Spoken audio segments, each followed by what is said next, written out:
भारत में cyber fraud के मामलों में लगातार बढ़ोतरी देखी जा रही है। पुलिस या धरपकड़ के बीच साइबर अपराधी ठगी के नए नए तरीके इजाद कर रहे हैं।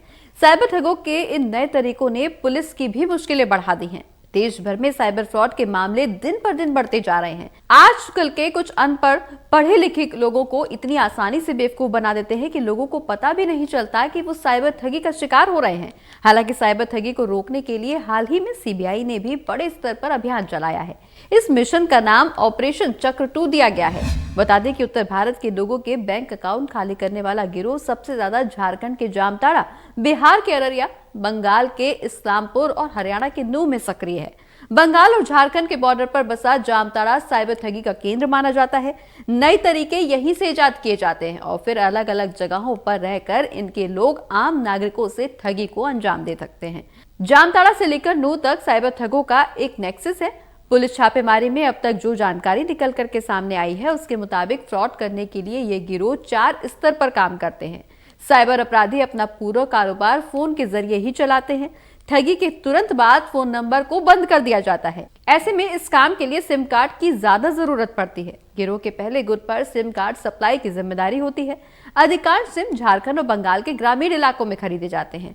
मई 2023 में भारत सरकार की दूरसंचार विभाग ने लगभग 2.5 लाख संदिग्ध सिमों को ब्लॉक किया है। इसमें अधिकांश सिम का लोकेशन बंगाल और झारखंड ही था। इतना ही नहीं, हाल ही में हरियाणा पुलिस ने नूह में 19,000 फर्जी सिम को ब्लॉक करवाया है। पुलिस के मुताबिक जिन सिमों को ब्लॉक करवाया गया है वो हरियाणा लोकेशन का नहीं था। पुलिस प्रवक्ता के मुताबिक ब्लॉक कराए गए तमाम सिम कार्ड से संदिग्ध गतिविधियां की जा रही थी। वहीं झारखंड पुलिस की कार्रवाई में खुलासा हुआ कि सिम कार्ड सप्लाई कमीशन के आधार पर किया जाता है। सिम सप्लाई के काम में सिम कार्ड कंपनियों के पूर्व मैनेजर भी शामिल रहते हैं। फर्जी तरह से सिम एक्टिव कराने के बाद ये गिरोह ठगों को कुरियर के जरिए इसे भेजते हैं। गिरोह में शामिल दूसरे गुट पर लोगों के नंबर और जानकारी निकालने की जिम्मेदारी रहती है। ये गुट फर्जी विज्ञापन, सोशल मीडिया वगैरह के सारे काम आम नागरिकों से उसी जानकारी से जुटाता है। इस गिरोह में शामिल लोगों की कोशिश मोबाइल नंबर, क्रेडिट या एक डेबिट कार्ड की डिटेल जुटाने की रहती है। फिशिंग मैसेज भेजने की जिम्मेदारी भी इसी गुट पर रहती है।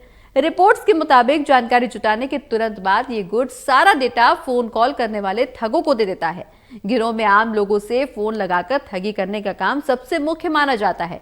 झारखंड पुलिस के मुताबिक पिछले 3 साल में सिर्फ जामताड़ा में फोन लगाकर ठगी करने वाले 170 से ज्यादा आरोपियों को गिरफ्तार किया गया है। सबसे ज्यादा गिरफ्तारी करमटान इलाके से हुई है। इस साइबर ठगी का हॉटस्पॉट इसे माना जाता है। जामताड़ा पुलिस के एक अधिकारी का कहना है कि यहाँ 300 से ज्यादा गांव सीधे तौर पर ठगी के काम में एक्टिव हैं। पिछले कुछ सालों से कार्रवाई हुई है तो अधिकांश लोग अन्य जिले और राज्य में सक्रिय हो गए हैं। फोन करने वाले सबसे पहले लोगों को उसके काम के ही जाने का भरोसा देते हैं।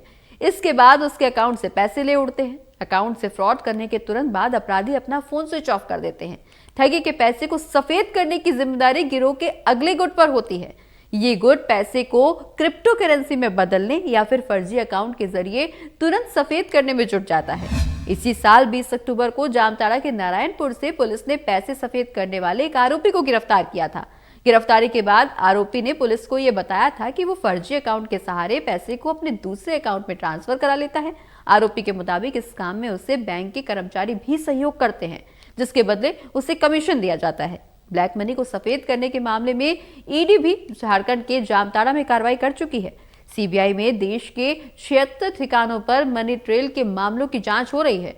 जांच एजेंसी को शक है कि पैसों को क्रिप्टो करेंसी में बदलकर साइबर ठग उसे सफेद कर रहे हैं।